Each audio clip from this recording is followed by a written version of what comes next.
Ladies and gentlemen, first of all, I would like to thank to Prof. Anna for your very kind invitation and most importantly, hosting this conference that I really is so happy that I come to Brazil. And also this is my first time here, but second time in South America.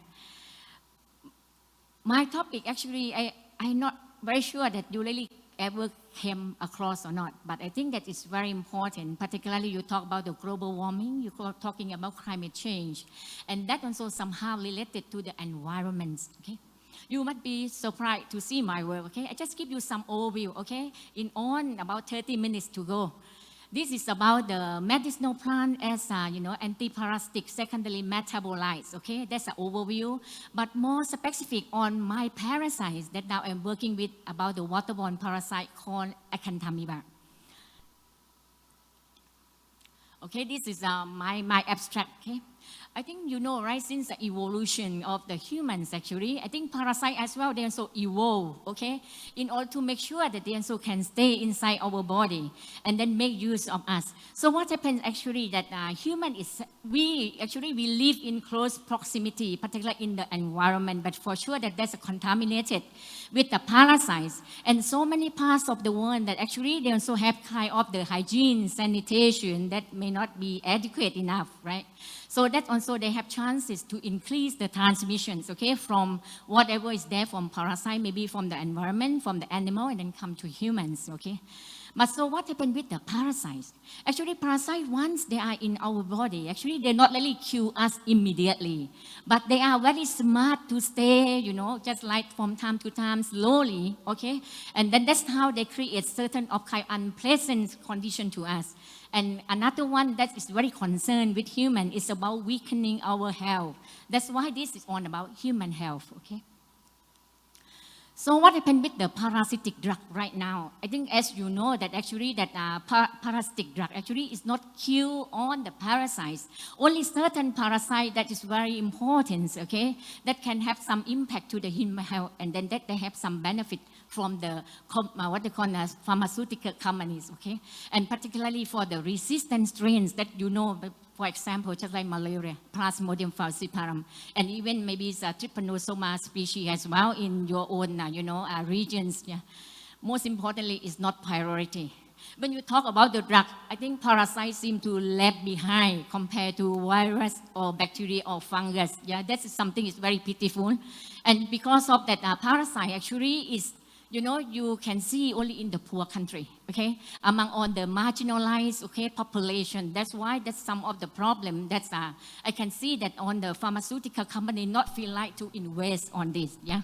And that's why they come to the words of cost effective and also very risky, okay, for them to take a chance to invest, okay, for anti-parasitic drugs. So now what happens is, I think that as we know already that since long time, I think primate is our what they call evolutionary ancestor. So usually I like to talk to people that you be kind to our ancestor, okay? And this was somehow, I think as some of the evidence also ever, documented that, okay? That on this primate also they selected certain of the medicinal plants, okay, to protect or to kill their own illnesses as well. So that's why it's very important for medicinal plants, okay, in not just only in the modern world, but it's long time, okay, maybe 1,000 years ago. So plant-based medicine actually is not something, I can say that not something that surprisingly or very just suddenly they use it. It's very long time, okay? But when it comes to the parasite itself, I think it's about 2000s, okay, early 2000s or that, and then keep coming and then have some impact, okay, as a very, commercialized, okay, of the drug against these parasitic diseases that we can see. So I can give you just some of the example. I think as you know, malaria is the most killer disease among all the tropical diseases, yeah? And that is quite fortunate enough, even there are 5 species of plasmodiums, okay? And it's also on the vector-borne, yeah? And they also have the drug resistance that we can see.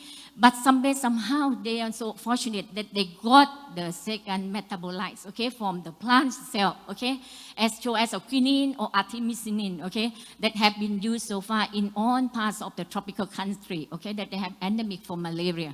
So these are fortunate. And this also some of the, work that they have been doing. I think so many, actually it's so many. But just only that I just want to give you some of the very simple plants, okay, that, we also eat as well, okay, even in our kitchen also, or even on the street also, yeah, that you can see that they have some medicinal benefits, okay, to cure or even to treat these parasitic diseases, yeah. The second one that I'm so interested, because actually I always teach this, disease to medical students, okay, about trypanosomiasis, that I think is very endemic to your regions, okay, as a Crusai, right, it's a Chaga disease, and another one is a Brusai in South Africa. I think this also is another, what they call parasitic disease, that is, it's a vector-borne, it's also is a top killer disease as well. And they also have some of drug resistance. But I think it's quite unfortunate that, they don't have so many work that easily they can do it for medicinal plants and really can commercialize it, okay, to treat these parasitic diseases, yeah. So they have some of the very common drugs that they use it, okay, in very long time. So they not really have different drugs to treat these parasitic diseases as such. So this is how the medicinal plants, okay, they have some of the chemical structure on these secondary metabolites that they use it, okay, they discover, okay, to treat these parasitic diseases.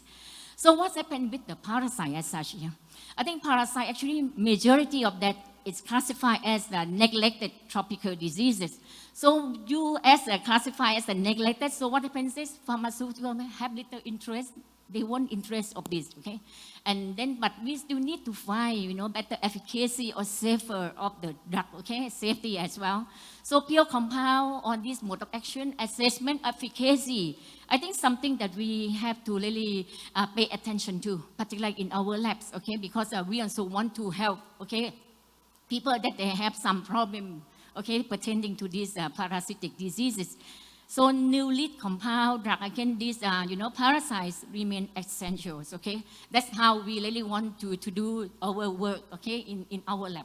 So in the future, I think that's this ex vivo nanotechnology, because I'm the one that I'm support, just like non-animal testing.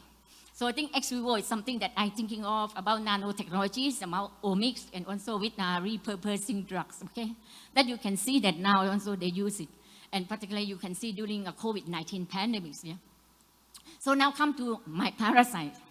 What I would like to talk is about medical importance. It's the plants that we selected, we use it, and it's about One Health. That's a global concern, and also about our team, okay? It's the WUHeDD. That I would, particularly your students, actually, I want to share with you of this because I feel that in the future, you may be able to take one or two from my work, okay? And then come and then, develop your own work, okay? And then progress further in the future, yeah? So what happened with the One Health approach? This on the research activity, that's our team, okay, member that we've gone through, okay? So I think it's very interesting. I think at the end of my talk, I will show that how we work, okay, as a team, particularly in the international level. So this is a One Health triad. You talk about One Health triad, you have to talk about not only human, you talk about animal, you have to talk about environments, and you have to maintain how to be harmony, okay, among on these three. Or that's why One Health approach is come in, yeah. So when you talk about Acanthamoeba, maybe I think because of you not really familiar with the parasites, you may have some kind of questions, okay? Come into your mind, that what is this, where we get it, and when it happens, or why, or how, and who will affect with these parasitic infections, yeah. So usually you talk about Acanthamoeba, you talk about the eye monster, okay? Because mostly related to the eye, it's about water, it's about contact lens, okay?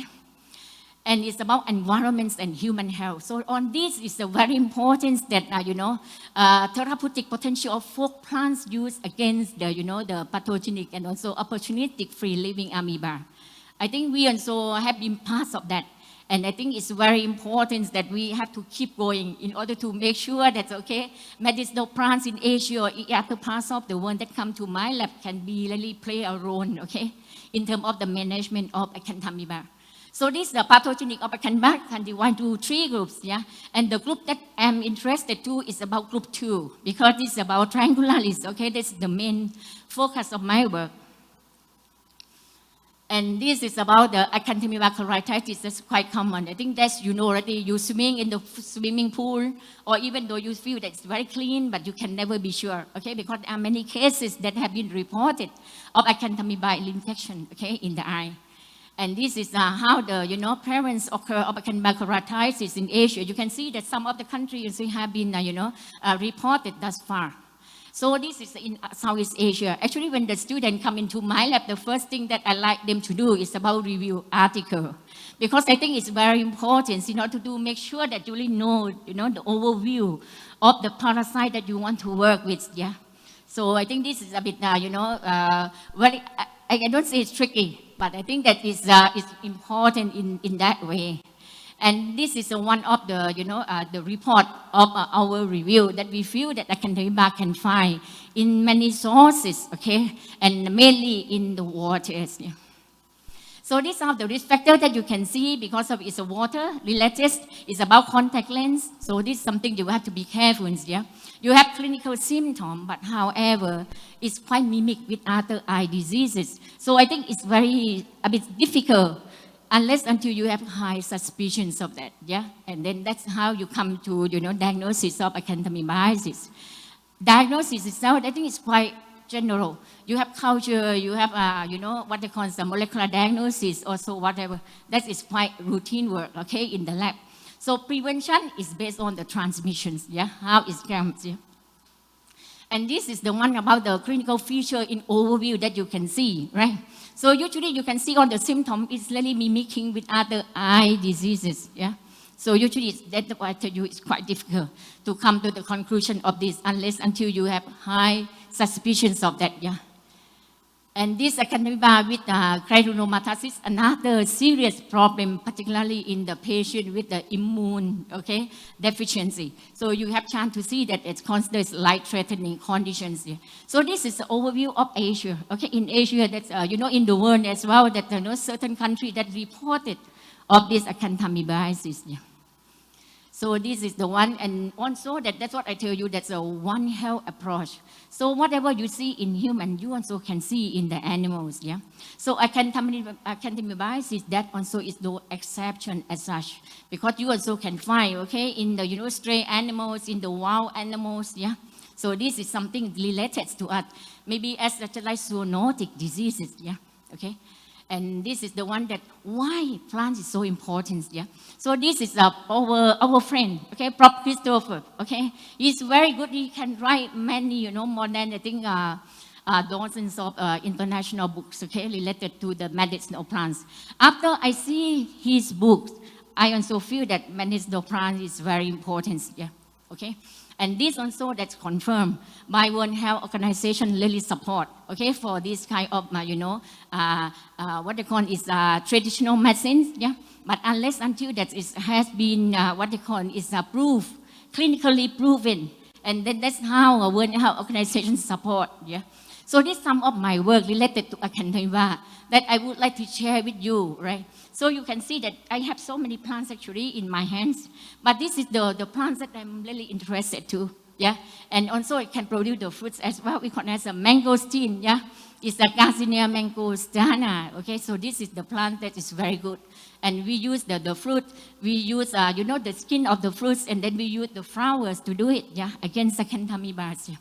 So usually objective of one is very simple, that you investigate, you have native plants, you analyze it, yeah, and then you can move further, particularly on the, just like advanced technology, okay, to help up in the diagnosis, yeah.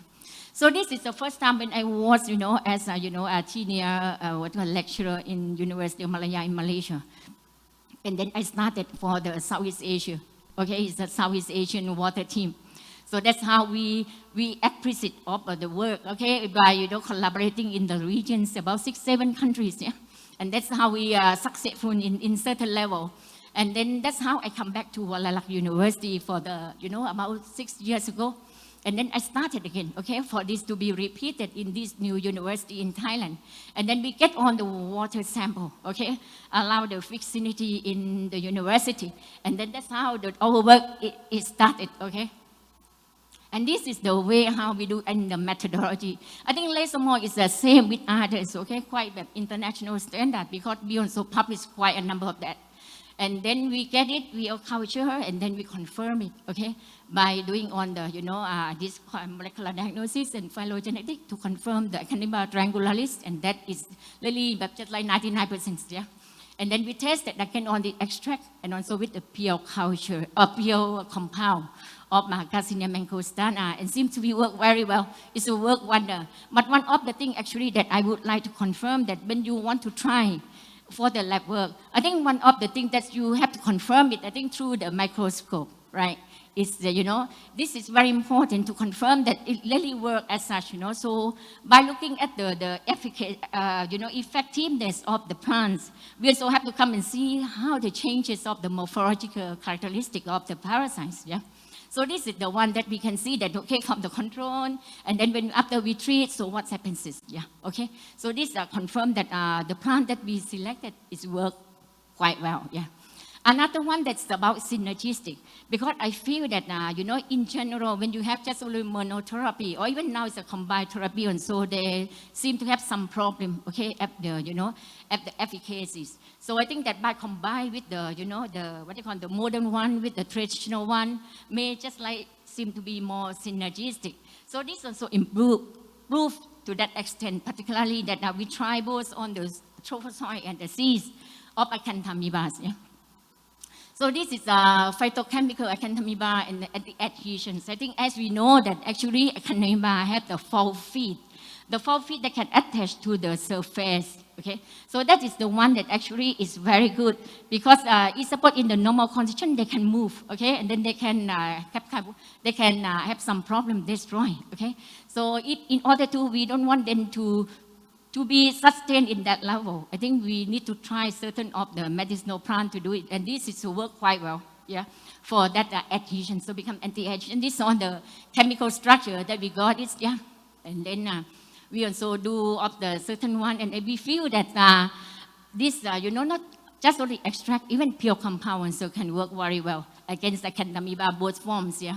And when we confirm with this, SEM, it's also make us very happy to see that whatever we see in the lab, okay, but also it happens and then can see the changes, okay, that particularly they destroy, acanthamoeba, yeah.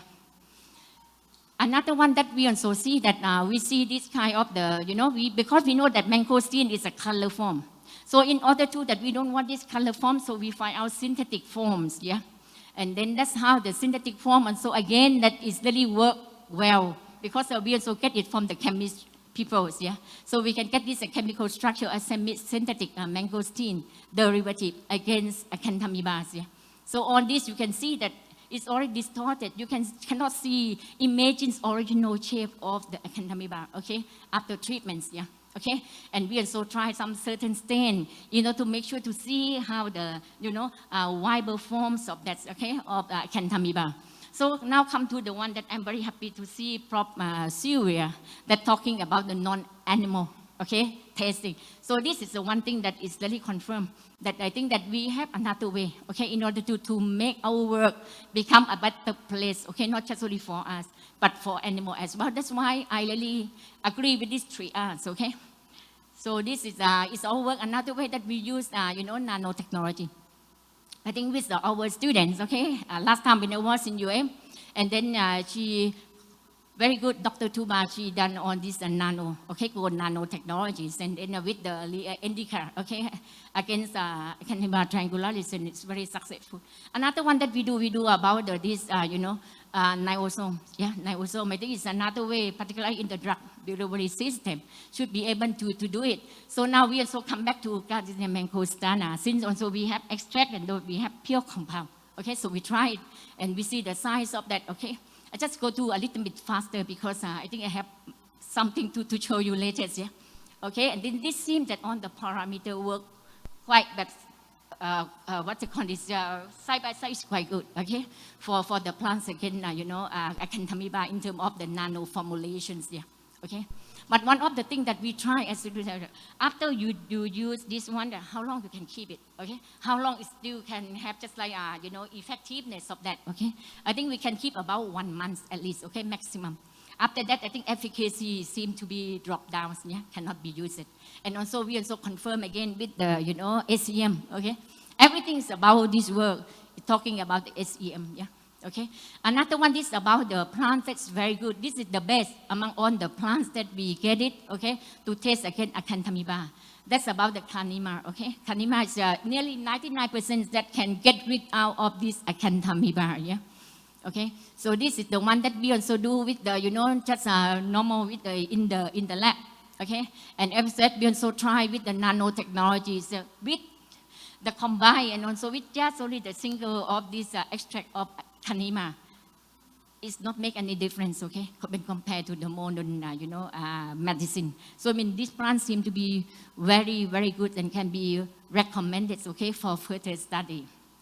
We not just only do for this, we also do in silico study. In silico and with the dynamic simulations in order to make sure that we confirm that it's really work well. So we have to try in, different way to prove our hypothesis, okay?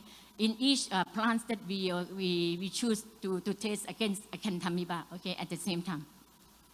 So what happens is actually we still have so many work, okay? We also try to make kind of the, patents, okay, about work. Certain parts of that, we also try another part of the, what they call is lysophora. That thing is very, mangrove is quite common in our areas, yeah. So that's another part that we also finish. We also get some sample, okay, from other university, okay, to help up and then create more work. And then we get from Prof. Aman, okay, from Ethiopia. And we also, initial result has come out. I think one or two of that is sure to be quite good. So now we send for nano formulation in Malaysia. Yeah? So now we're waiting for their result. And then we continue and then we confirm again, okay, through the SEM. Another one that we try, okay, they sent us about 19 to 20 samples from UCSI, from nano formulations, okay, in liquid and also in solid form of the nano formulation that we tested against these 4 strains of acanthamoeba, okay? And turned out to be that just 1 or 2, at least about 2 of that is show very good, okay? Both the soil and also the seeds of acanthamoeba on the, species of acanthamoeba. So this somehow is very fantastic. When we have this kind of collaboration, then we see that whatever we get from our co-partner, it seems to work very well, yeah. So this is the one that we do with polyphaca. This on the pathogenic one that have the potential, okay, for causing human diseases, yeah, as such. This one also is another one is a propolis. First time we got it from Iran, and then after we finished on our work, and then turned out to be very good against acanthamoeba. And I also came to know that propolis itself, and so we can find in our regions, okay, in our town. So now that so we proceed, okay, we proceed of this propolis, yeah. Another one that we do now is about water. We got it from Malaysia as well as from Portugal, yeah. Okay, so this is from Malaysia. We finished initial pass already. You can see that our culture, pure culture, is very good. It seems to be no any kind of contamination at all, yeah. And then we also confirm with the molecular. Now we have to go for the phylogenetic trace to see the species of acanthamoeba, yeah. So this is somehow is very good. We not just only do for humans, we also do for the animals, yeah. Okay, because we have a junior that working in the veterinary medicines, yeah. So we have our plants that we test, okay, against on these kind of bacteria, okay, that have some kind of harmful effect to animals, yeah. So you can see this coffee beans as well, yeah, that we have pipers. Now we come to the one that I like to share. I think the international research network is very important, yeah, in order to make you to be just like you have not just only just like bribe yourself, okay? You just work yourself on the time. I don't think it's that work that way, particularly in research in modern days, yeah? So this is how the impact of our, World Union for Herbal Drug Discovery that we initiated in 2018, just 2018, okay? And you can see that this is how we created our lab, okay? To, to screen on the, waterborne parasites that hospital will send it to us, okay? And I think only this year we get about 7 to 10 hospitals, okay, that they're willing to send their treatment, treatment water, right? okay, and then they send to us to test, okay, and then see how the, any kind of the parasite contaminated in the water, okay. Another one that I do it by real time, that's about One Health project. This is my own, money, okay, I self-support. So usually I will, help out for the animal, because I think that if we treat them well, we look after them well, and then everything will come back to us. Because this is how the interconnected, okay, between humans, animal, and also environments, yeah, at the same time, yeah. So this is how we start our WUHeDD, okay, in 2018, yeah, okay. And that's how we prepare, we become more prosperous, what I can say, okay. And this is the last before we have, okay, before this COVID-19. We went to Changsha, and then now we're going again in November. Then we go to the Delhi University. Okay, we have kind of the moving around. Okay, with our members, to make sure that we really can connect, and then we can progress in our research activities. Another one that I would like to share with you. I think as a researcher, one thing that you have to be COVID is about mentorship. Okay. So usually, as I'm a senior staff in the university, and also I will be able to help the junior staff, okay, in university or even in outside, and also in our own faculties, yeah. And this is some of the students, okay, that is very achieved in their career. And I consider this is a very amazing, okay. And this year is a very amazing year. I have 2 mentees that I'm quite close with, they got full scholarship overseas, okay, for PhD. This is one, he got the top mark, okay. And he also got full scholarship from Italy, okay. Another one, this one from Australia, Queensland University, yeah. And this is the one that he achieved as a postdoc in New York, okay. New York one, in Econ School of Medicine. I think Prof. Deepak, this, institutions, right? So this is the one that we start our first international conference, okay, of natural product and human health. I think last 2 years we have, we have a bit break, okay, because of COVID-19. So now we have most thing about online, about the, with, collaboration with Prof. Maria, okay, from University of Walailak, okay. So we have many, activities going on, and then it's very interesting, and with other university as well, yeah. So we also, as editor, we reviewer on this. I think it's really help out, okay, for us to broaden our horizon in research activities, yeah. So this is something that I would like to share with you, because I think in the future you should be able to also achieve, okay, whatever we achieve that far, yeah. And this year is 2023. It's amazing year because we have activity most of the months, every month. What I can say, I think I was the chair in 2022 of UPCOR, yeah. I think we get nearly 1,000 as well, because that's online, okay, online mode. So it's quite good. This just in January, right, that we went to India, and then you see in March in Malaysia. This in Portugal, yeah, we're very happy there, okay. And this year I consider is very good for us, because we be able to collaborate with the people from South Africa, and particularly from World Health Organizations, yeah. So this is a part that I'm very happy to be, in this kind of the activity. This UPCOR, I just finished it in, in August in Indonesia. And this is the one that's, again, not just only One Health, now we also go to the United Nations, yeah, because of the SDG, okay?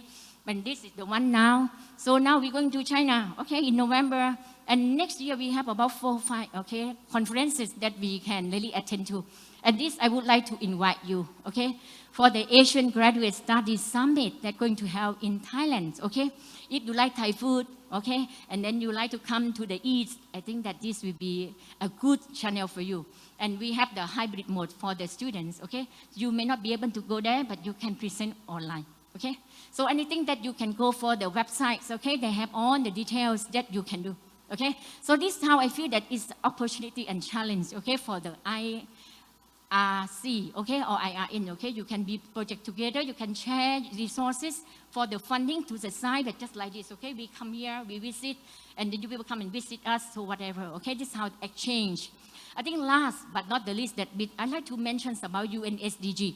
I think we have 17 goals, and I think that because we work in this field, particularly in human health, definitely is answer to that level, okay? So I think that as a university, prioritizing is the contextualizing, collaborating, and innovating. I think it's very important, okay? As higher education like this, I think they have many benefits, okay, of being in the university, on the research to sustain, okay, your work, okay, and achieve SDG, okay? This is Walailak University in the south of Thailand. We also how we process, okay, to that SDG in terms of sustainability and research, teaching, and outreach, okay, engagement. So you can see that in 2021 we top 800, okay.